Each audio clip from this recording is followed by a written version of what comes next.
నమస్తే. నేను మీ Shaurya. Welcome to our channel. ఈరోజు మనతో పాటు సినీ పరిశోధకులు ఎమ్మంది రామారావు గారున్నారు. వారితో మాట్లాడదాం. నమస్తే సార్. నమస్తే అమ్మా. సార్ అంటే ఈ ఇప్పుడు మనము చర్చించుకుంటున్న ఒక అంశము స్త్రీలకు సంబంధించి, స్వతంత్రానికి సంబంధించి ఇలా రకరకాలుగా ఇది అనేక రకాల మలుపులు తీసుకుంటుంది. ప్రతిరోజు గూడా మనం దీని గురించి చర్చిస్తూనే ఉన్నాము. బట్ ఎవరికి ఎలాంటి శిక్ష పడబోతోంది? ఎవరు ఎలా ఈ అంశంలోన ఏం ఫేస్ చేయబోతున్నారు అనేది గూడా ఒక ప్రశ్నగా ఉంది. అయితే ఇటువంటి తరుణంలో ఏదైతే ఆవిడ అనసూయ గారు గతంలోని ఫోటోలు పోస్ట్ చేయడము, అలాగే పర్సనల్ దాన్ని ఒక పబ్లిక్ ప్లాట్‌ఫార్మ్‌లో విడుదల చేయడం వలన అనేక మంది చెడిపోయే అవకాశం గూడా ఉంది అని జెప్పేసి పెద్ద ఎత్తున వాదనలు వినిపించినాయి. ఇలాంటి టైంలో ఇప్పుడు ఈరోజు న్యూ ఇయర్. ఈ న్యూ ఇయర్ ఫస్ట్ డేట్‌న ఆవిడ మరలా వేరే ఒక పోస్ట్ చేశారు. అది చాలా మరలా అంటే అగ్ని మీద ఆర్జం పోస్తూ దాన్ని రగిలిస్తున్నట్టుగా అనిపిస్తోంది అని జెప్పేసి కొంతమంది ఆగ్రహాన్ని వ్యక్తం చేస్తున్నారు. మరికొంతమంది ఇంకా మంచి ఫోటోలు పెట్టాల్సింది. మేము ఇంకా బాగా ఎంజాయ్ చేస్తామని మెసేజ్‌లు పెడుతూ ఉన్నారు. బికాజ్ అది పబ్లిక్ ప్లాట్‌ఫార్మ్ కాబట్టి ప్రతి ఒక్కరు గూడా చూస్తూ ఉన్నారు. దానిలో ఏం జరుగుతోంది అసలు అని జెప్పేసి. మీరే చెప్పండి సార్. అసలిది ఎటు తిరుగుతోంది? ఏ మలుపు తీసుకుంటోంది? ఎవరికి ఎలాంటి మెసేజ్ ఇస్తోంది? అసలు సొసైటీ దీని మీద రకరకాలుగా రియాక్ట్ అవుతూ ఉంది. మీరేమంటారు సార్? అంటే మనం సభ్య సమాజం బాగోవాలి అని ఆలోచిస్తూ ఉంటాము. మరి ఏ ఒపీనియన్‌తోని అలాంటి పోస్ట్‌లు పెడుతూ ఉన్నారు ఎవరిని రెచ్చగొట్టడానికి? దీనివల్ల ఒరిగే లాభం ఏంటసలు? ఇక్కడ నేను 4 ముక్కలు అనసూయకి స్ట్రెయిట్‌గా చెప్పదలుచుకున్నానమ్మా. అమ్మ అనసూయ ఎంత కష్టపడితే ఈ ఈ ఈ స్థితికి వచ్చావో ఒక్కసారి వెనక్కి తిరిగి ఆలోచించుకో. ఈరోజు నువ్వు గాని, నీ స్థితి గాని, నీ తాలూకు ఫినాన్షియల్ పొజిషన్ గాని, నీకు ఉన్న కీర్తి ప్రతిష్టలు గాని ఓవర్ నైట్ వచ్చినవి కావు. ఇటువంటి సంపదని నువ్వు తృణప్రాయంగా అనాలోచితంగా మాట్లాడి నిన్ను నువ్వు దిగజార్చుకుంటూ ఇంత అవసరమా? ఒకసారి నీకెవరూ చెప్పవలసిన అవసరం లేదు. నువ్వు ఒక్కసారి కళ్ళు మూసుకొని గుండె మీద చెయ్యేసి ఆలోచించు. మనిషి జీవితం ఎంతకాలం? ఎవరైనా ఒక 300 ఏళ్ళు బతికే అవకాశం ఉందా? చాలా షార్ట్ అమ్మా జీవితం. ఆ జీవితంలో మనిషి పుట్టినప్పటి నుంచి మరణించినంత వరకు మధ్య ఉన్నదే ప్రయాణం. మరణం మనకు ఒకసారే వస్తుంది. కానీ నువ్వు ఇటువంటి వ్యాఖ్యానాలు, ఇటువంటి పోస్టర్స్ పెట్టడం వల్ల రోజుకొకసారి చచ్చిపోతున్నావు, రోజుకోసారి పుడుతున్నావు. అంతే కదా! 10 మంది మనల్ని ప్రశంసిస్తున్నారంటే అదొక జననం లాగా ఉంటుంది, ఉత్సాహం ఉంటుంది.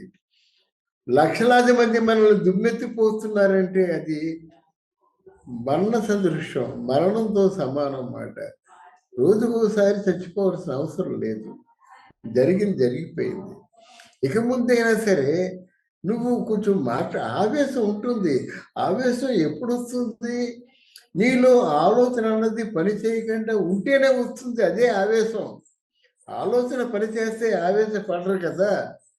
అందువల్ల కొంచెం ఒక్కసారి ఆలోచించు. ఒకరినొక మాట అనే ముందు. అలాగే నువ్వు పబ్లిక్ ఫిగర్‌వి. ఫోటోలు తీసుకుంటే తప్పు లేదు. నువ్వు బాగుంటావు, అందంగా ఉంటావు, ఆకర్షణీయంగా ఉంటావు. నీలో టాలెంట్ ఉంది.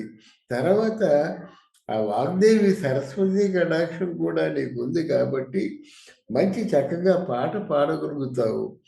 ఇన్ని టాలెంట్ ఉన్న నీకు ఎందుకమ్మా ఈ దరిద్రం? ఈ దరిద్రపు వ్యాఖ్యానాలు ఎందుకు? ఈ దరిద్రపు ఫోటోలు ఎందుకు? ఏది ఏమైనప్పుడు కూడా నీ తాలూకు సౌందర్యం నీ తాలూకు సౌందర్యమే కాదు, ఏ శ్రీమూర్తి తాలూకు సౌందర్యమైనా తన భర్తకే సొంతం కావాలి. అందం వేరు, సౌందర్యం వేరు. నీకు తెలుసో తెలీదో ఉత్తరాంధ్రలో ఆడవాళ్ళు జాకెట్లు వేసుకోరు. ఎలా ఉంటారు తెలిసినా 7 గజాల చీర కట్టుకుంటారు. వాళ్ళలో కనీసం సెంటీమీటరు ఆ ఖాళీ స్థలం కూడా కనిపించదు.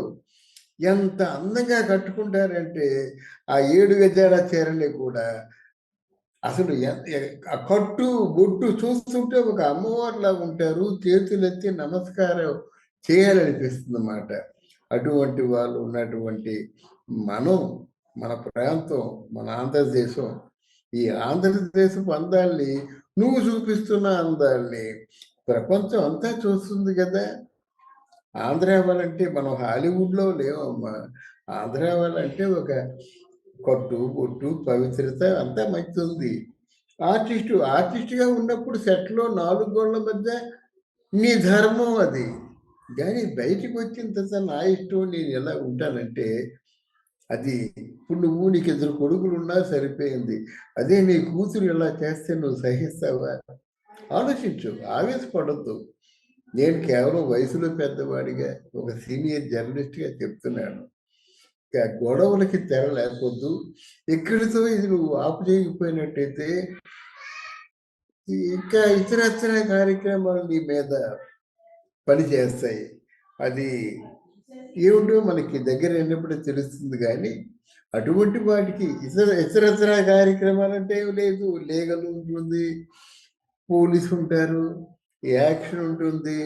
మనం ఎంత మొండిగా ఉన్నామో మిగతా వారు కూడా మనకి యాంటీగా ఉన్నవారు కూడా అంతకంటే 10 మొండిగా ఉండొచ్చు.